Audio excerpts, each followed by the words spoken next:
com toda sorte de bênção. Fala conosco, Pai, através do Jotem. Pai, em nome de Jesus, que ele possa transmitir, Pai, tudo aquilo que o Senhor já colocou no coração dele, Pai.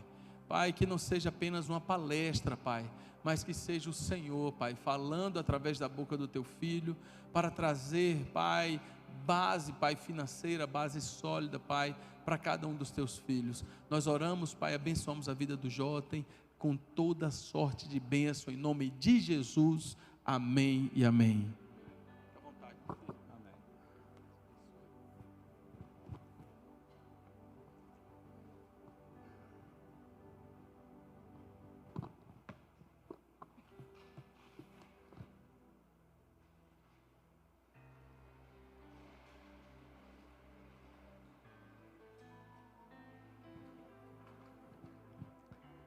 Graça e paz, povo de Deus.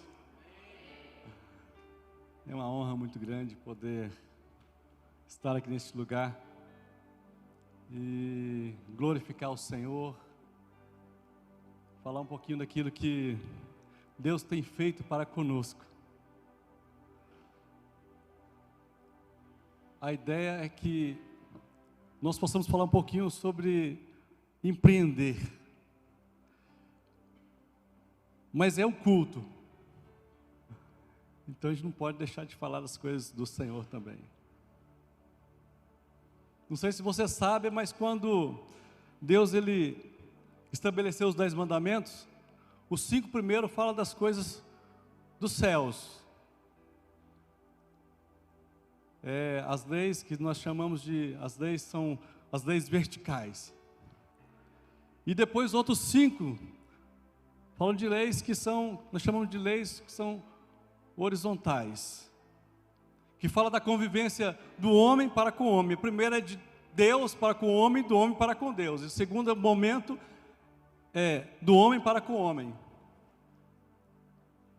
Eu estou dizendo isso porque eu tenho uma raiz judaica. Não sei se vocês repararam, mas estou usando aqui um talit, chamado talit Catan. E ele tem uma representação bíblica. E por que geralmente os judeus usam isso? Porque é uma forma de nós nos lembrarmos das orientações da palavra do Senhor. Aqui tem toda uma simbologia dos cordões.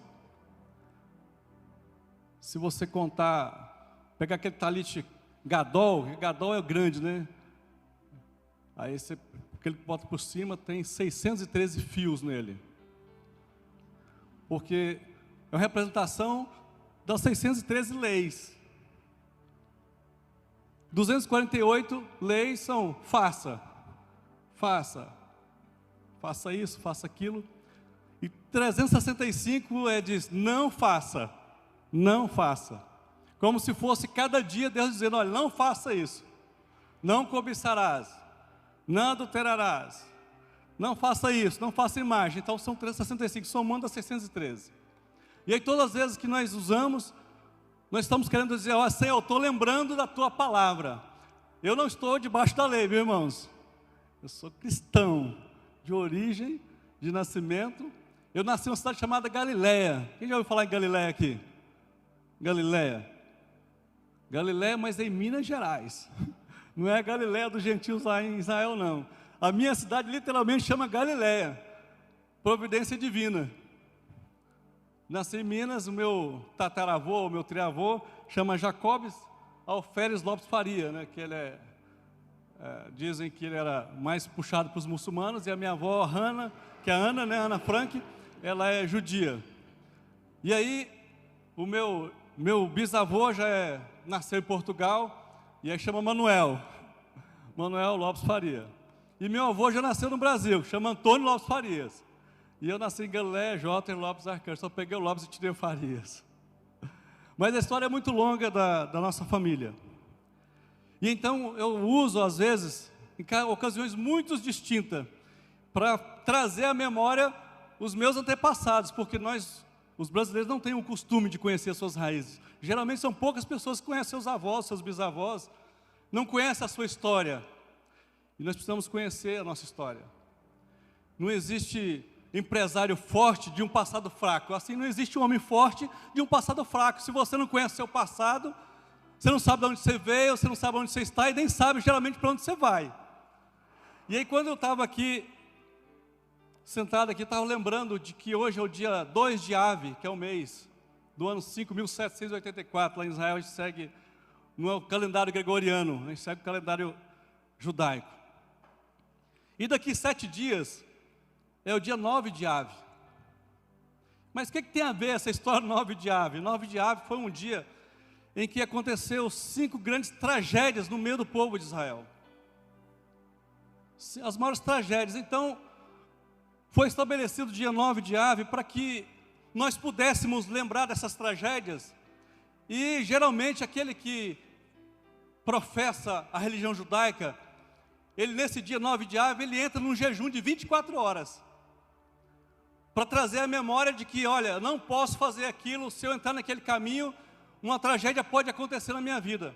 A primeira tragédia que aconteceu, não sei se vocês sabem, o primeiro templo de Israel no ano 423 foi destruído no dia 9 de Ave. Isso em 423 a.C.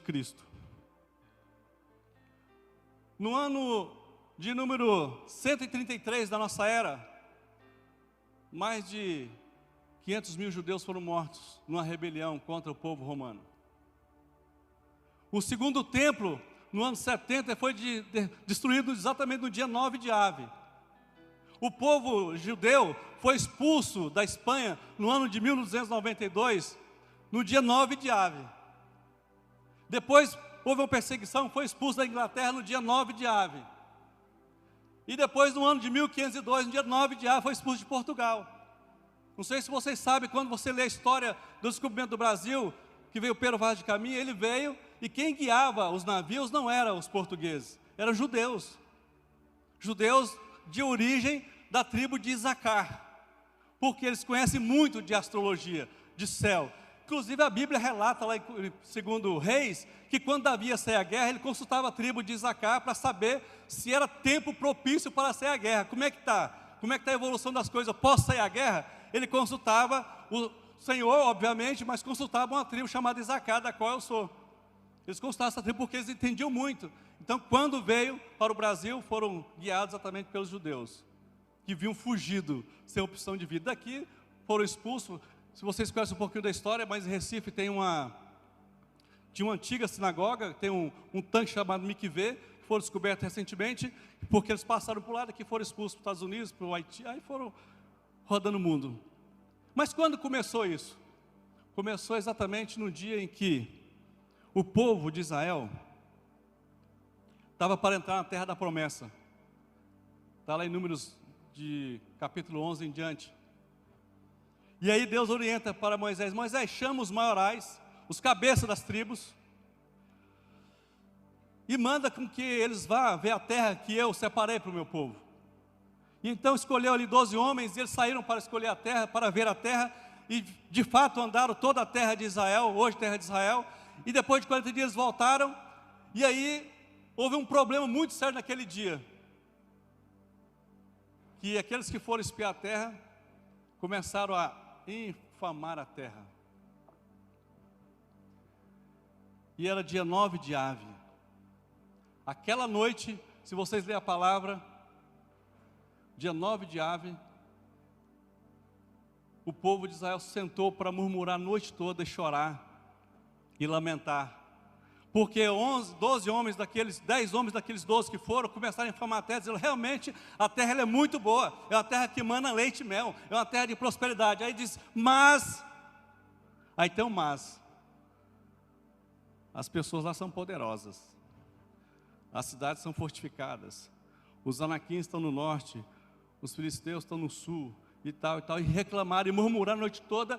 E então naquele dia houve um decreto de morte para aquele povo. Olha, ninguém dessa geração, de 20 anos para cima, que andou comigo até agora, entra na terra da promessa, porque murmuraram e não confiaram na minha palavra. Então eles vieram, Só 2, Josué e Caleb, que entrou na terra, que tinha acima de 20 anos de saído da terra, que entraram na terra da promessa. Os demais, nem Moisés entrou na terra da promessa. Moisés subiu no Monte Nebo, que hoje fica na Jordânia. Se você for em Israel, do outro lado do Jordão tem a Jordânia. Subiu no Monte Nebo e olhou a terra, mas ele não entrou na terra. E estou contando isso porque essa é uma experiência que eu passei, porque recentemente, há uns 2 anos atrás, eu acordei de madrugada e Deus falando 9 de ave. Na minha cabeça, 9 de ave. 9 de ave? O que tem a ver isso? 9 de ave. Aí eu fui orar. Aí Deus me mostrou que na minha empresa que eu trabalho, tinham pessoas que precisavam ser tiradas de dentro, porque eram murmuradoras.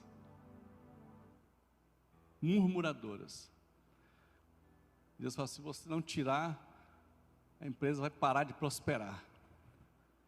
E incrível que tinha uma moça que trabalhava comigo há 18 anos, a outra trabalhava 9 anos. Eram as duas que tinham feito um consórcio do mal para falar mal da empresa. 18 anos de empresa, pessoa de confiança, minha querida, 18 anos. E aí quando ela saiu da empresa, dei férias para elas. Quando eu olhei no sistema, comecei a ver as mensagens, que nós temos um sistema de mensagem interna na empresa. Comecei a ver a mensagem dela para o financeiro, do financeiro para ela. Só reclamação, só murmuração. Falei: entendi, Senhor. Então a primeira coisa que você que quer empreender, primeiro aprenda a escolher a sua equipe. Primeiro você tem que se preparar. Deixa eu passar aqui os slides, senão eu vou enrolar. Mas a primeira coisa você tem que, primeiro, se preparar. Deixa eu ver se passa aqui.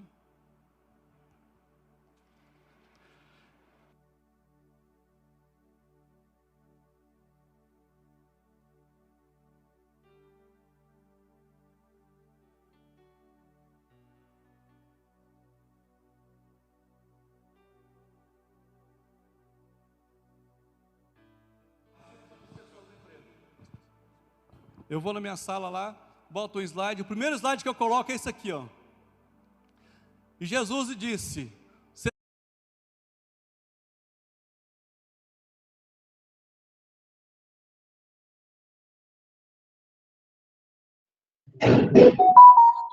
Oi, pai, boa tarde.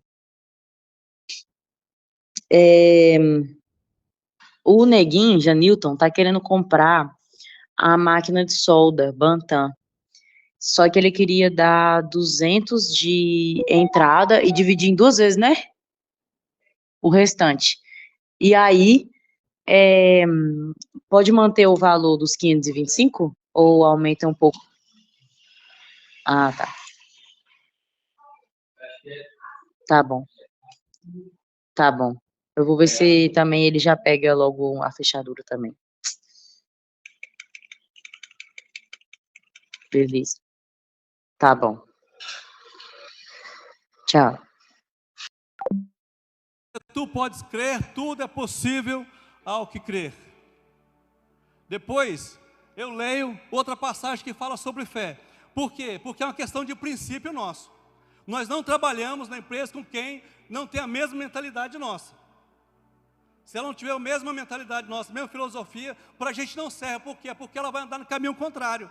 Então, quando eu vou formar a nossa equipe, geralmente, o Day One sou eu que faço, porque eu quero colocar na cabeça dela que tudo é possível que crer. A frase da minha filha, você perguntar para ela: minha filha, fala uma frase que seu pai fala para você sempre. Ela vai dizer assim: meu pai sempre ensina, quanto maior o sonho, maior o milagre. Quanto maior o sonho, maior o milagre. Porque se a pessoa não sonhar, o milagre não vai acontecer. Se você não pensar grande, isso não vai acontecer. Por que acontece com o ser humano? Primeiro, nós geramos um pensamento. Esse pensamento, ele gera um sentimento. Esse sentimento, ele gera uma crença. E toda crença, ela é autorrealizável. Tudo é possível ao que crer. Tudo que você crê vai realizar. Quando pergunto, Jota, para que você ganha dinheiro? Eu ganho dinheiro para ter uma vida abundante. Esses dias eu corrigi a minha irmã mais velha. Liguei para ela, falei: minha irmã, e aí, como é que está? Tudo bem. Tá bom, vendeu uma fazenda lá em Mato Grosso, arrendou uma fazenda lá enorme. Ah, eu vou guardar dinheiro. Sim, para que você quer guardar dinheiro? Não, porque se eu ficar doente, falei, está repreendido. Na hora. Eu falei para se você guardar dinheiro para ficar doente, você vai ficar doente. Se você guardar dinheiro para um dia da adversidade, a adversidade ela vai chegar.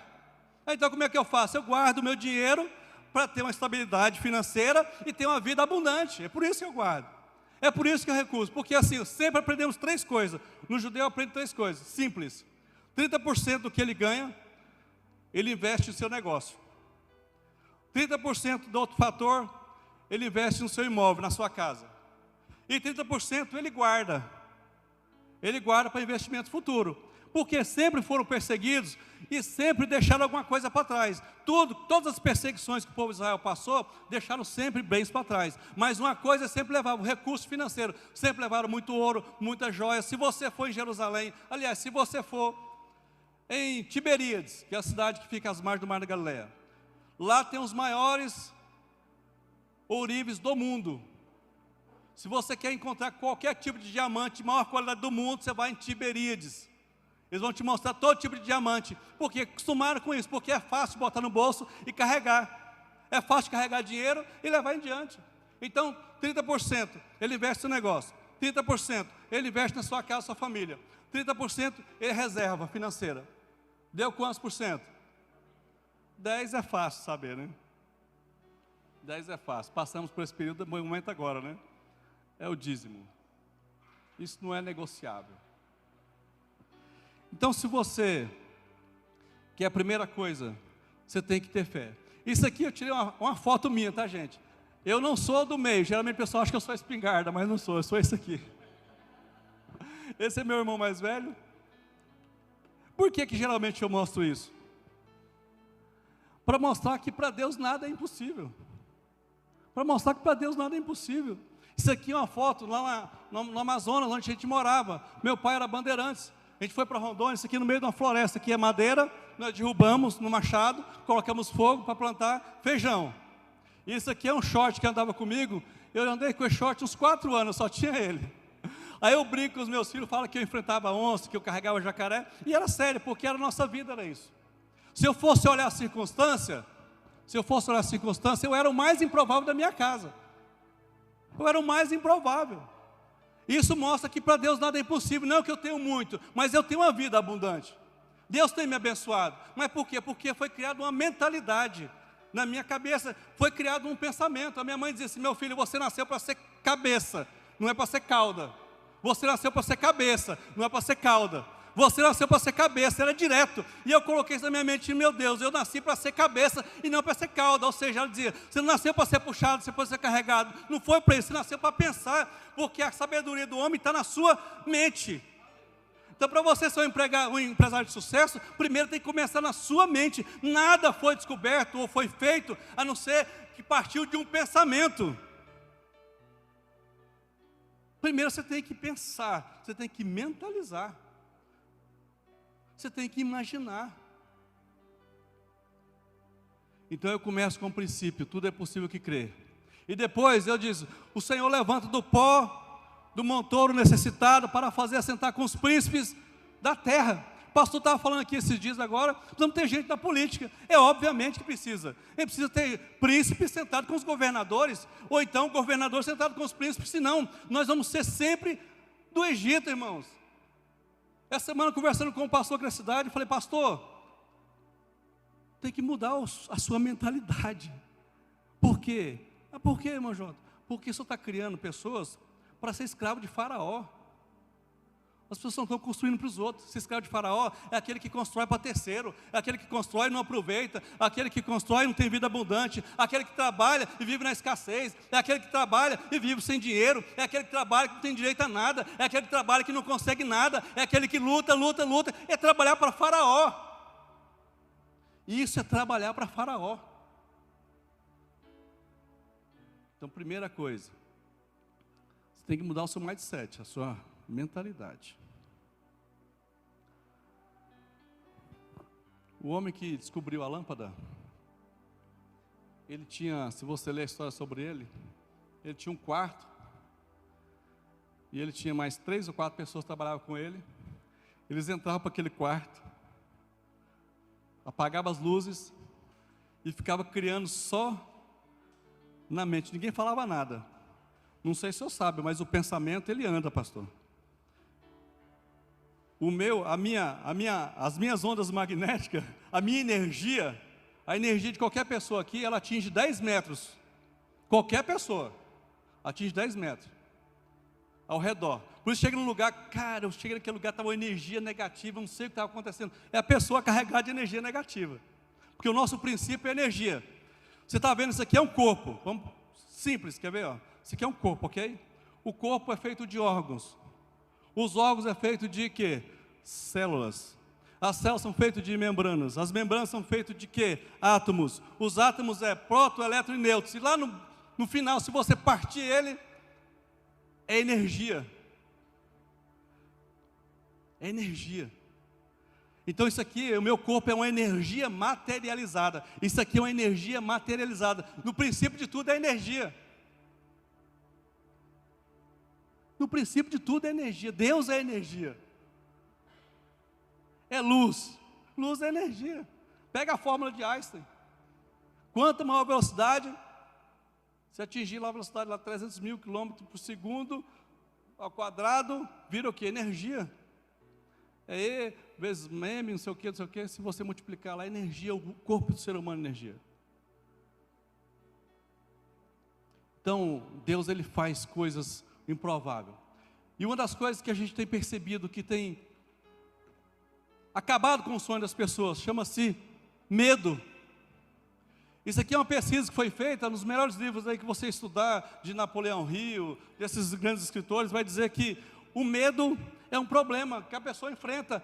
Ela é um dissolvidor de sonhos. Medo. Primeiro, o medo da morte. Eu tinha medo da morte, hoje eu não tenho. Como é que eu venci o medo da morte? Sabe como é que eu venci o medo da morte? Tem um mistério que eu quero conhecer, que é um mistério chamado eternidade. Eu sei que eu vou descobrir tudo que eu não consigo entender hoje, eu vou descobrir na eternidade.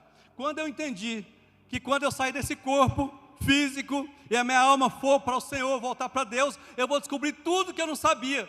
E quando eu falei assim, cara, que massa, deve ser bom demais chegar no céu. Acabou o medo do medo da morte. Para que eu tenho medo da morte se eu vou descobrir tudo que eu não sei?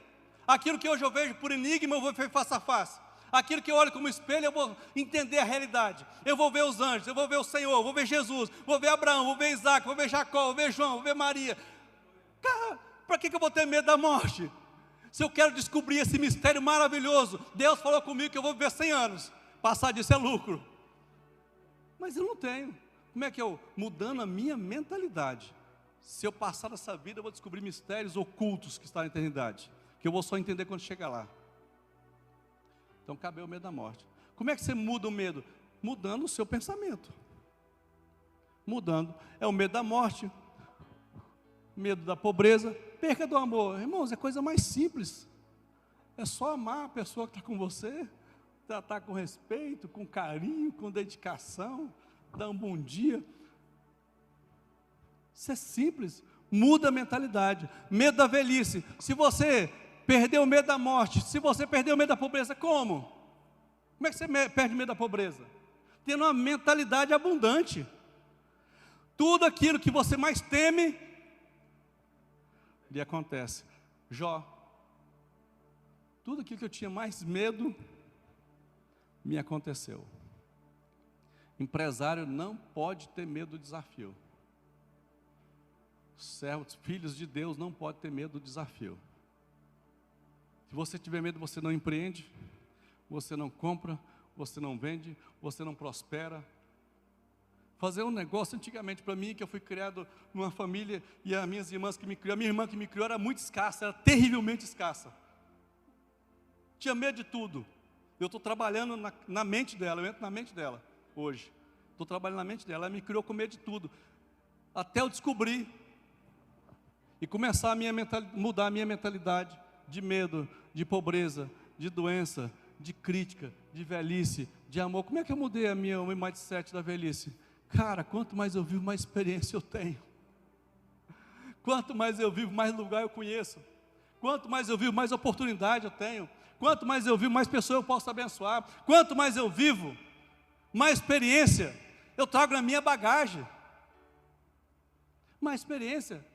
Quer falar de Israel? Deus me deu a oportunidade de falar de Israel. Quer falar da Holanda? Eu falo da Holanda. Quer falar da Bolívia? Eu falo da Bolívia, porque eu já estive lá, estive na Holanda, estive na Bolívia, estive na Alemanha, estive na Suíça. Tive. Mas por quê? Porque eu mudei a minha mentalidade, achava que não era possível. Quando eu mudei, disse, não é possível, o milagre aconteceu.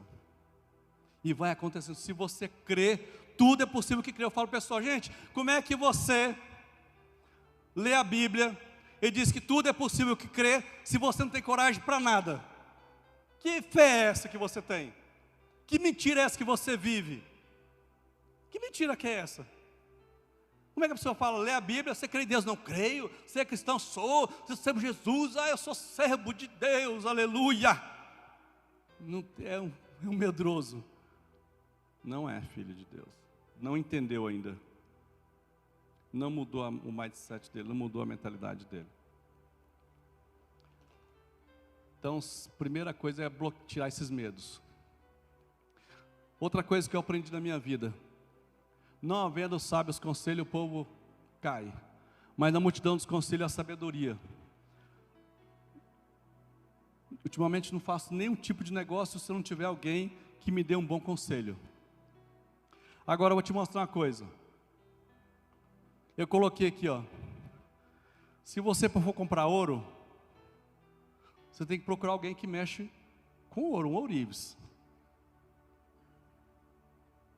Se você for comprar gado, você tem que falar com um pecuarista. Se você for comprar vaso, você tem que falar com alguém que é oleiro. Por quê? Alguém da área. Eu fui comprar uma casa agora esses dias. Eu e minha esposa tínhamos decidido que nós não íamos investir em imóvel. Porque imóvel é muito bom, é uma segurança e tal, mas depende das circunstâncias do momento. Aí eu acordei, tem 15 dias atrás, tem uns 15 dias eu acho. Acordei no sábado pela manhã, aí eu fui orar. E aí senti um desejo no coração de comprar uma casa.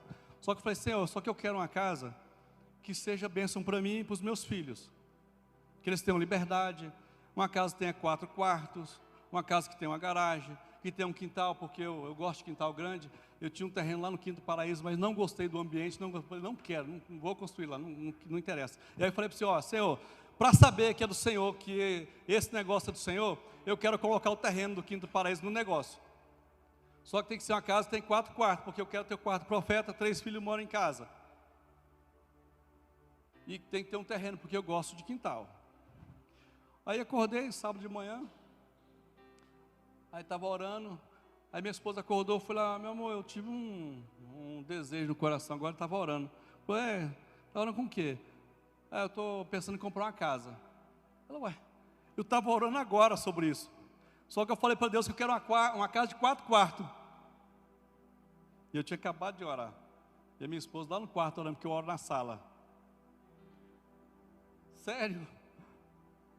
Sério, é de Deus. E eu falei, eu tive uma visão. Porque eu toda a vida morei no Jardim Paraíso, agora estou morando no centro. Mas não era nenhum dos dois bairros, era aqui no bairro Cidade Universitária. Mas era uma cidade universitária, meu amor, a gente nunca falou de morar lá. O Senhor me deu uma visão de uma casa assim, que a gente tinha passado lá em volta, lá uma vez para alugar, mas a gente não quis. Eu vi aquela região. Eu falei, meu amor, mas lá é longe. E aí ela, vamos olhar então aqui atrás na Santo Antônio ali, né? Fomos ali olhar e tal, no Santo Antônio. E aí andou o sábado todo, não achamos nada que nos interessou, porque não tinha quintal.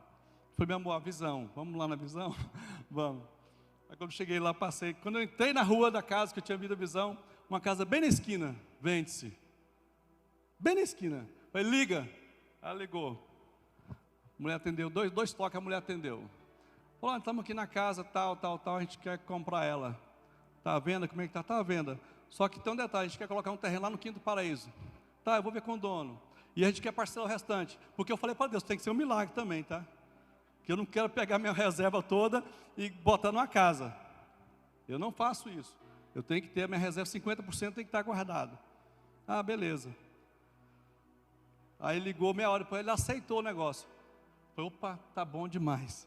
Mas eu lembrei que tinha orado. Falei, não, mas na multidão do conselho da sabedoria. Eu peguei um cara da cidade que mexe com obra. Falei, fulano, teve aqui na igreja, Júnior. Falei, Júnior, olhei uma casa lá em cima e tal, queria que você fosse lá comigo. Aí ele foi, olhou a casa, falou, Júnior, o cara está pedindo tanto, vou colocar o terreno, vai parcelar, não sei o que, não sei o que. Falou, Jota, o negócio é bom. Agora dá uma choradinha, porque ele é muito chorão, dá uma choradinha, porque você vai ter que dar uma melhora na casa, vai ter que reformar e tal.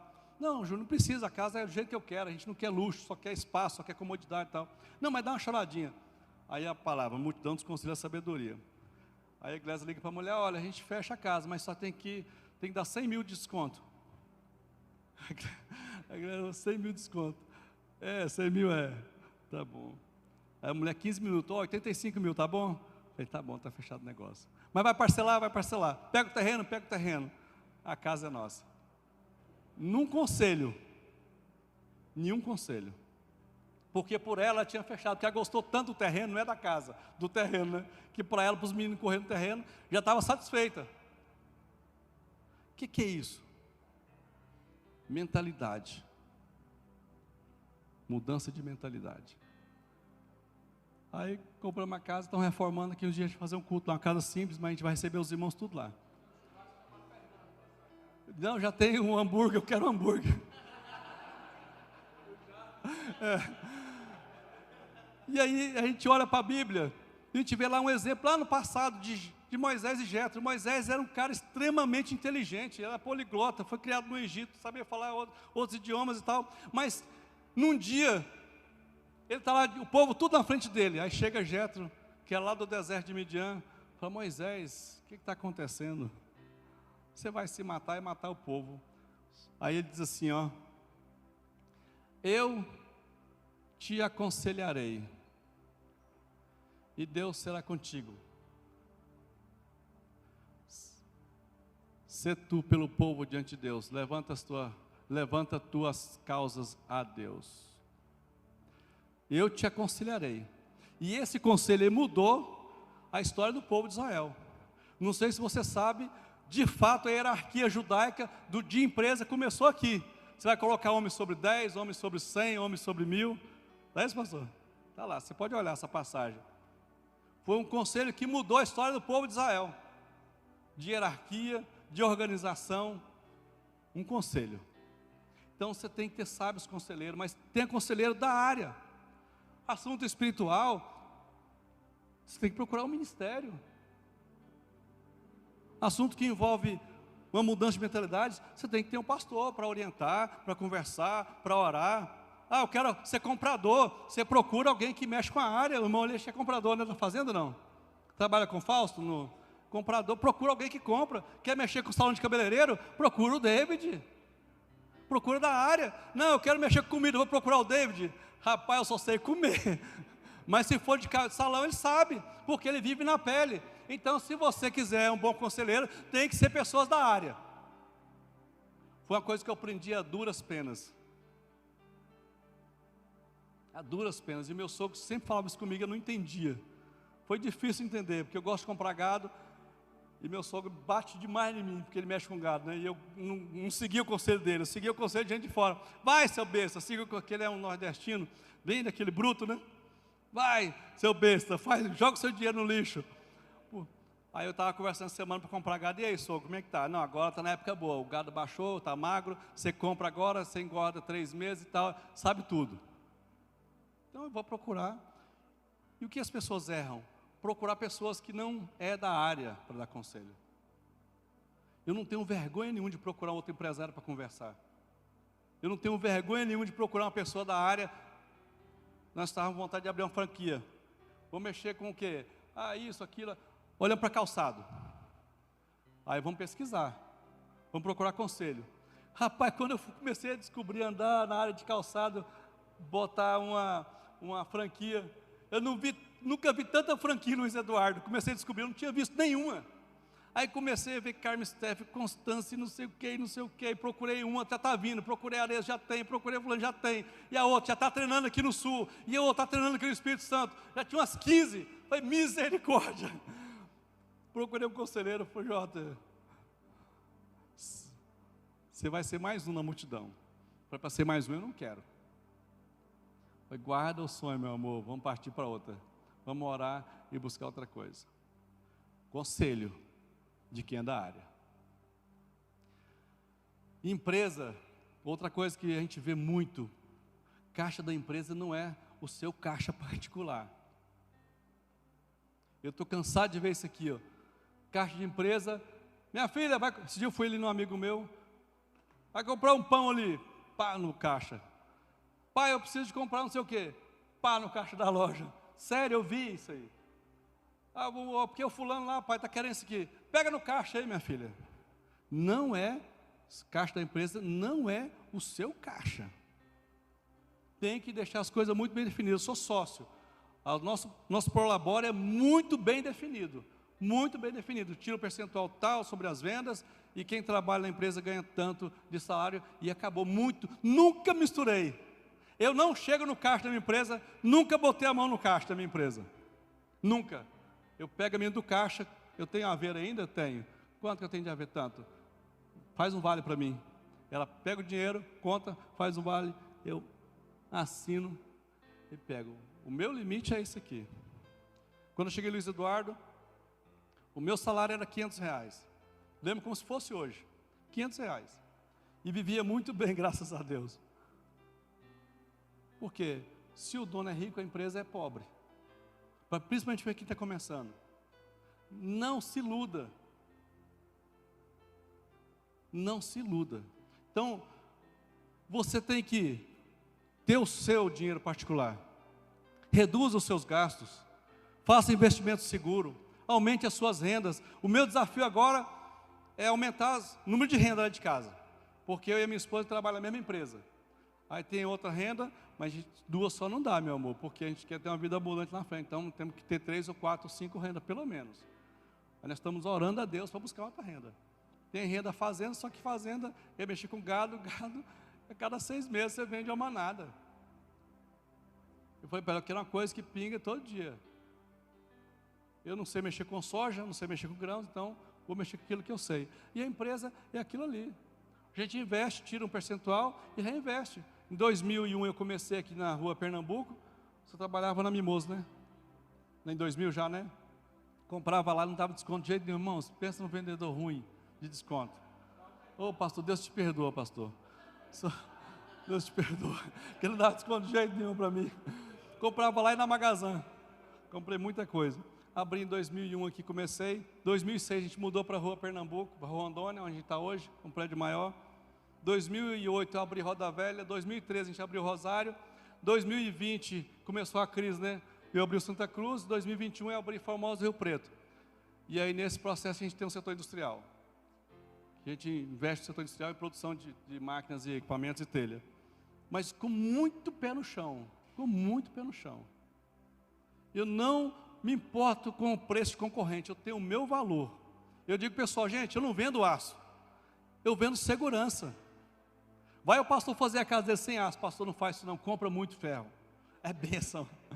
Eu vendo segurança. Eu não vendo aço. Imagina as casas aí sem segurança, sem aço. Como está tudo rachado, tudo caindo, esse areão aqui de Luiz Eduardo. Então eu falo, pessoal, o que você vende? Eu vendo segurança. Trabalha com segurança privada? Não, aço. Que é a segurança da sua família, segurança da sua casa, segurança da sua igreja, segurança desse prédio. Eu vendo segurança. Então, o meu produto não é só questão de preço, o meu produto tem valor.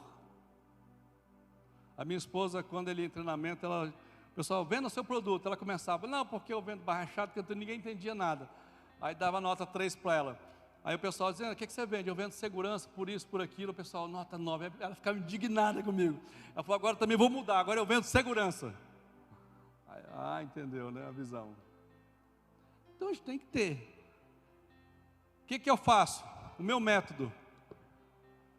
10% dízimo. 35% os meus gastos.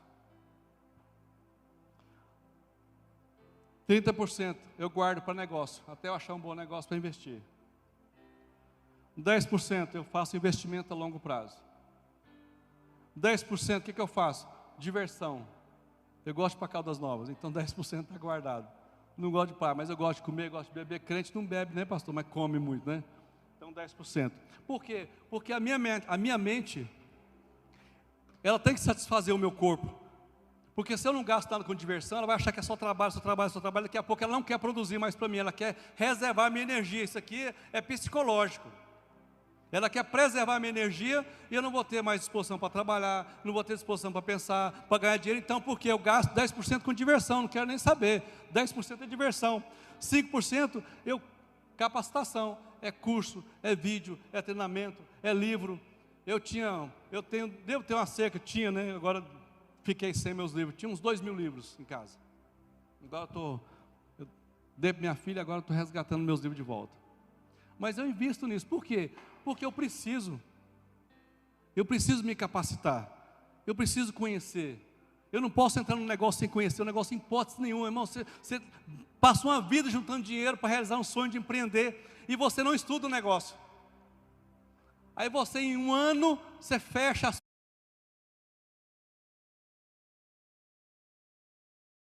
porta, acaba com tudo que você fez, e ainda cria uma frustração, entra em depressão ainda muitas vezes. Porque não estudou o negócio.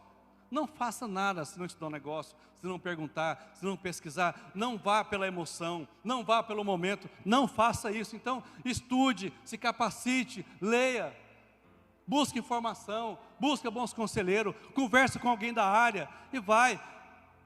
Olha o conselho, controle financeiro, José do Egito.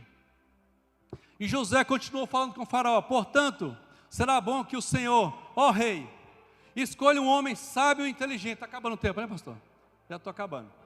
Um homem sábio e inteligente, e ponha para dirigir o país, ok? Então, um dirigente geral, um diretor geral, um CEO. O rei também deve escolher homens que ficarão encarregados de viajar todo o país. Não sei se você sabe, quem inventou os silos foi José. Você sabia disso? Não. O pastor já falou isso aqui, né, pastor? Quem inventou o silo foi José. Esse silo que está aí, que o pessoal trabalha fazendo lá tem, quem inventou foi José. Você vai armazenar, há 7 anos vão armazenar, aí coloca o responsável lá naquele armazém no sul, coloca o responsável no armazém do norte, coloca um armazém lá no Rio Nilo, coloca outro armazém depois do Nilo, e ele foi colocando armazém. 7 não vão guardar, e era 20%. Na Bahia chegou a 20,5%, só o ICMS. No dia de José, total, o imposto total era 20%. Hoje a gente paga 20,5% de imposto, paga o federal mais 6%, paga o INSS, paga o FGTS, 40% que a gente produz vai para o governo. Por isso que o governo prospera. Na época de José, era a 5ª parte. Está vendo aqui? Então ele escolheu gente, tem que escolher gente capacitada. Você tem que gerir o negócio, tem que fazer gestão, não tem jeito. Não se iluda, tem que fazer gestão.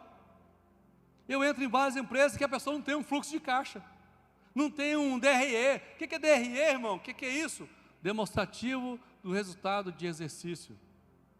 É você pegar o seu faturamento. Deixa eu ver se eu coloquei aqui. Vamos pular adiantar aqui, quer ver? Passa aí. Travou aqui. Aqui, ó. Isso aqui é um DRE. Esse aqui é o meu DRE simples que eu faço na empresa. Receita com mercadoria vendida, devolução de receita, custo de mercadoria vendida. Isso aqui é custo de mercadoria vendida. Infelizmente não dá para aparecer aqui. Receita bruta. Aí começa despesas operacionais, despesas comerciais, despesas administrativas, despesas com manutenção. Aí pego tudo, custo com mercadoria vendida. Trouxe um exemplo aí. É fictício. Como é que a pessoa quer empreender? Não, eu não gosto de matemática. Eu não gosto de financeiro. Amigo, não empreenda. Não entra, não. Você não sabe o resultado do exercício. Você não sabe se deu lucro. Você não sabe quanto você gasta de energia. Todo mês eu sei que eu gasto de energia, quanto eu gasto de água, quando eu gasto de pães, quando eu gasto de cozinha, o que eu tenho. Eu tenho que fazer isso, é minha obrigação, para saber se deu resultado. Se deu, qual que é o resultado líquido? Eu tenho que saber. Por isso é que controla. É muito bem separado. Dinheiro de sócio, salário. Quanto que eu pago de aluguel? Você tem que pagar 1% do seu faturamento. É 1%. Só isso?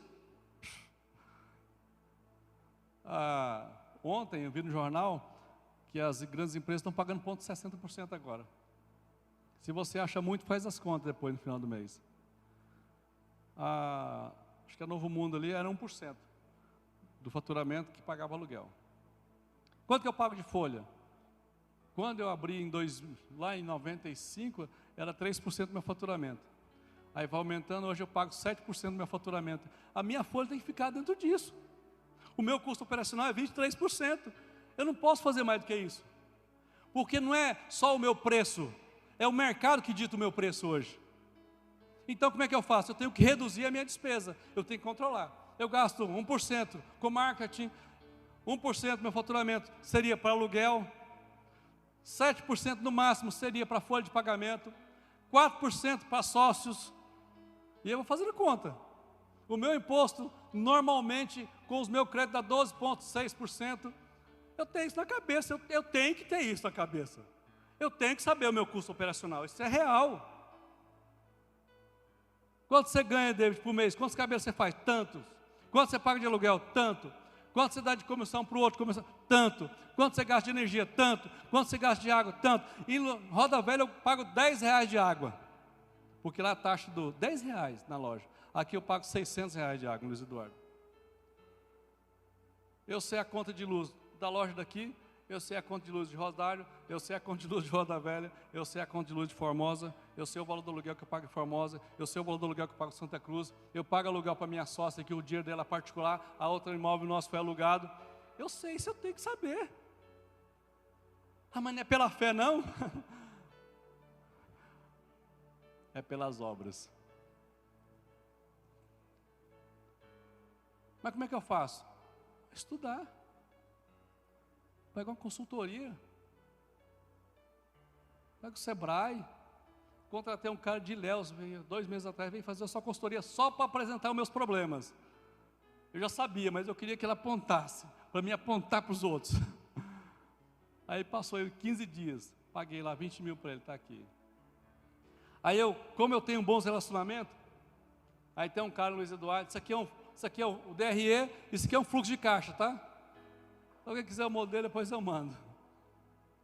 Eu lanço, fácil. Quanto deu de receita? Tanto.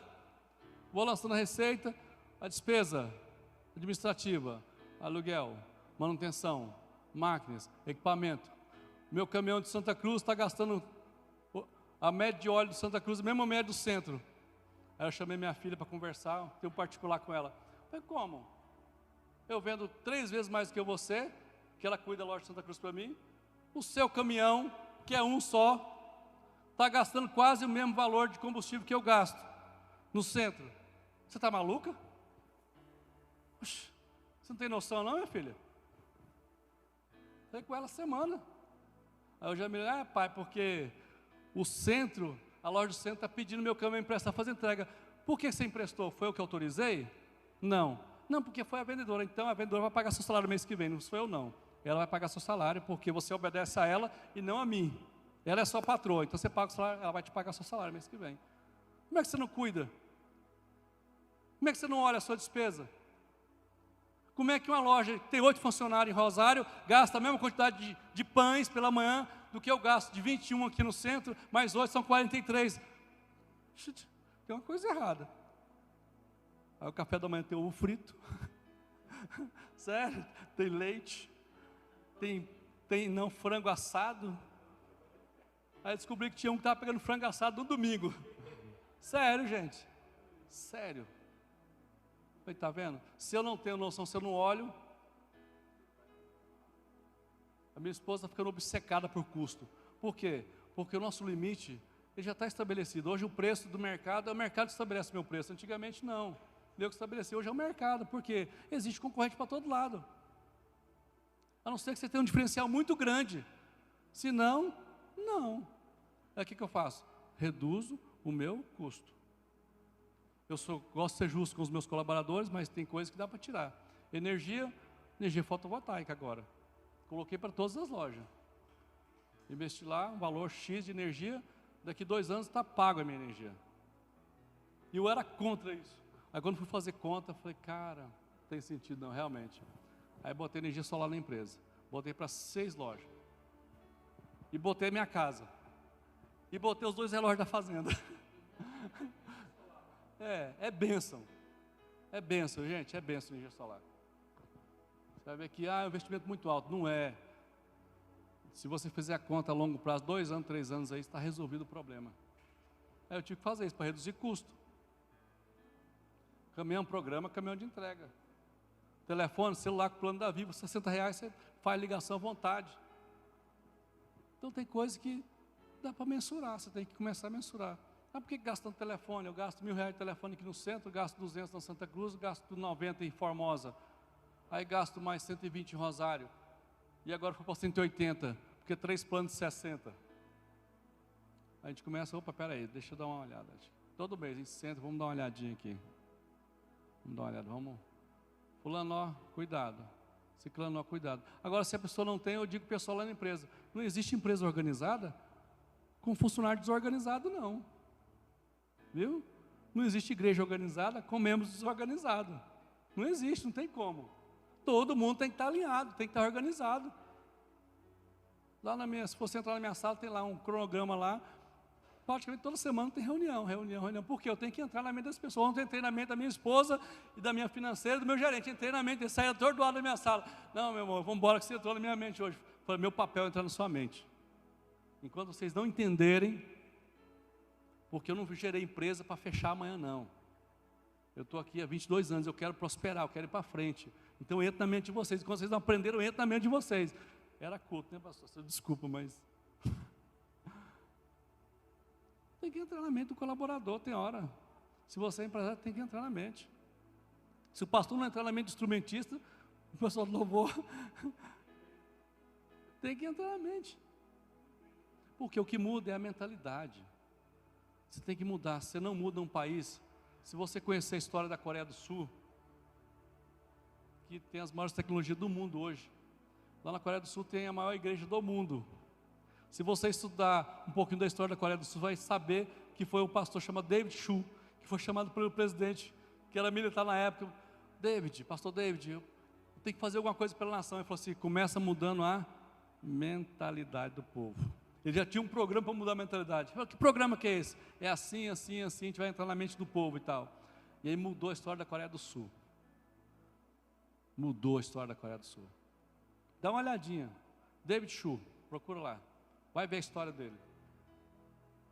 E ele falou para ele, olha, presidente, tem que usar as igrejas. Traz todo mundo, a gente reúne, vamos entrar na mente dos pastores, e os pastores vão entrar na mente da congregação. A gente vai sair dessa escassez. Era muita pobreza, era muita miséria, muita escassez. Ele entrou na mente do povo pela palavra de Deus. Tem uma vida abundante. Tem uma oração, já vou encerrar, chamada Chamar Israel. Lá em Deuteronômio capítulo 6, que diz assim, ouve, ó Israel, o Senhor teu Deus é o único Senhor. Amarás o Senhor teu Deus de todo o teu coração, de toda a tua alma e com todas as tuas forças. Essas palavras que hoje te ordeno, diz assim, estará no teu coração. E assim, intimarás os teus filhos, e dela falarás. Quando? Assentado em casa, andando pelo caminho, levantando-te, caminhando-te, deitando, inculcará na mente os teus filhos. Entra na mente. E quando vocês entrarem na terra que eu prometi, terra que mana leite e mel, que eu prometi a Abraão, Isaac e Jacó, quando vocês vão herdar cidades que vocês não edificaram, vão entrar em casas que vocês não encheram, vão beber de água de poços que vocês não cavaram, comer de vinhos e olivais que vocês não plantaram, quando entrares na terra e te fartares, não se esqueça do Senhor teu Deus que tirou a terra do Egito. Chamar Israel, a oração. E inculcarás. A gente aprende, tem que inculcar nas pessoas. Inculcar nas pessoas. Encerrando. Faça conexões.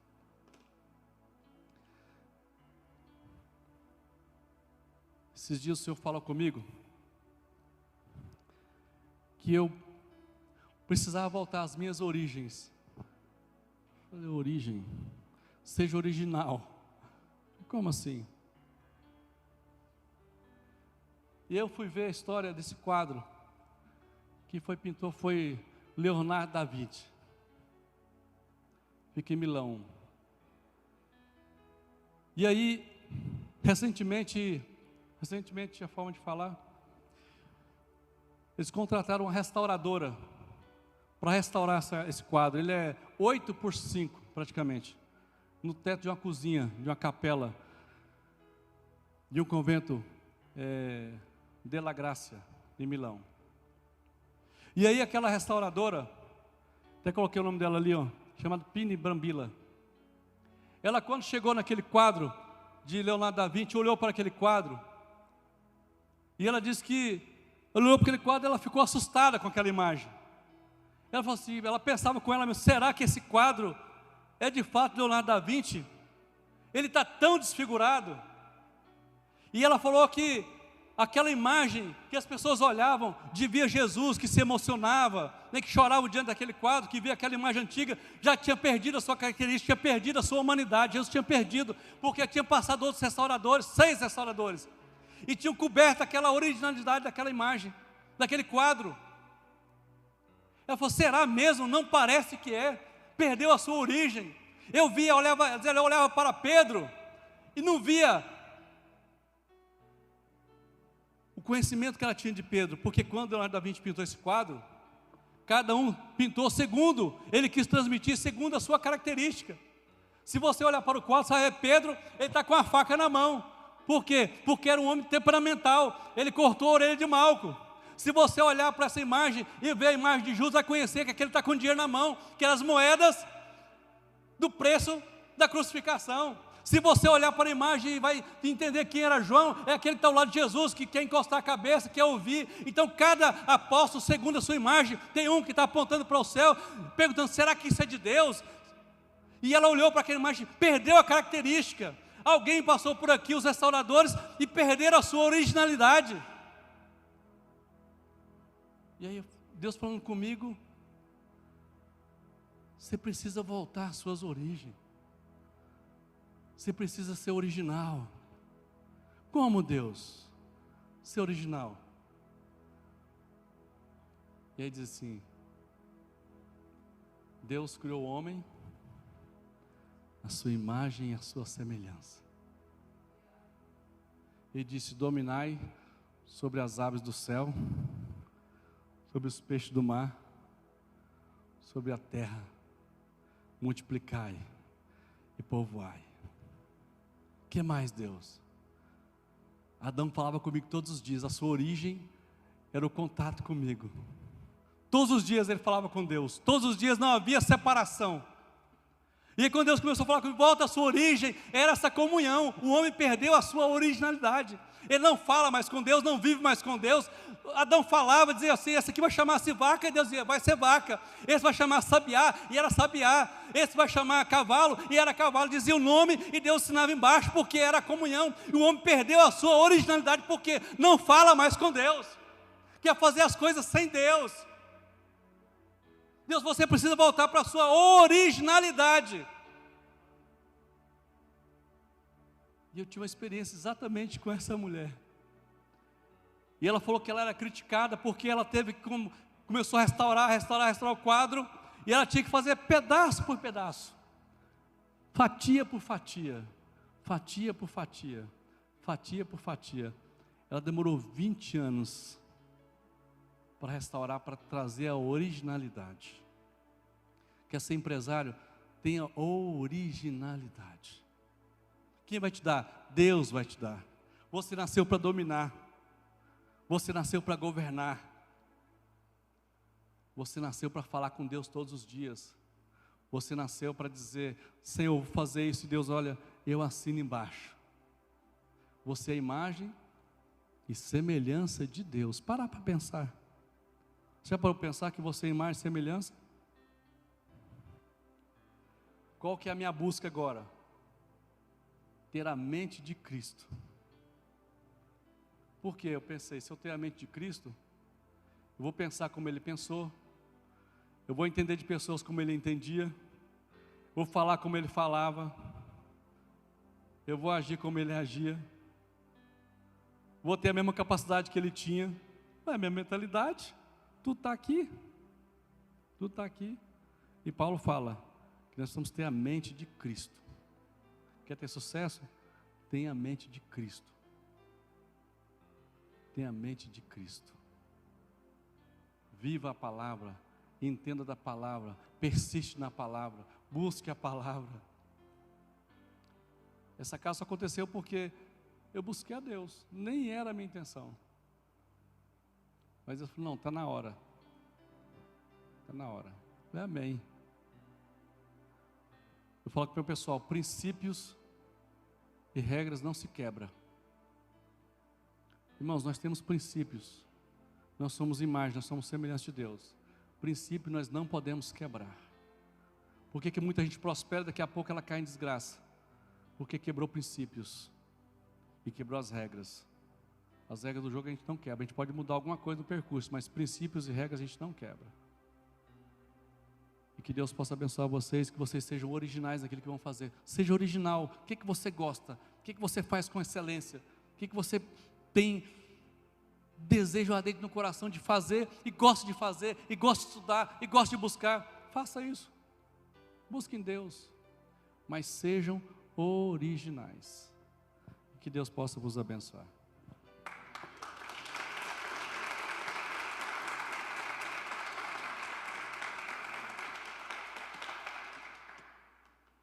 Desculpa o horário. Foi bem, passou só 2 minutos. Alguém tem alguma pergunta? Quer alguma pergunta?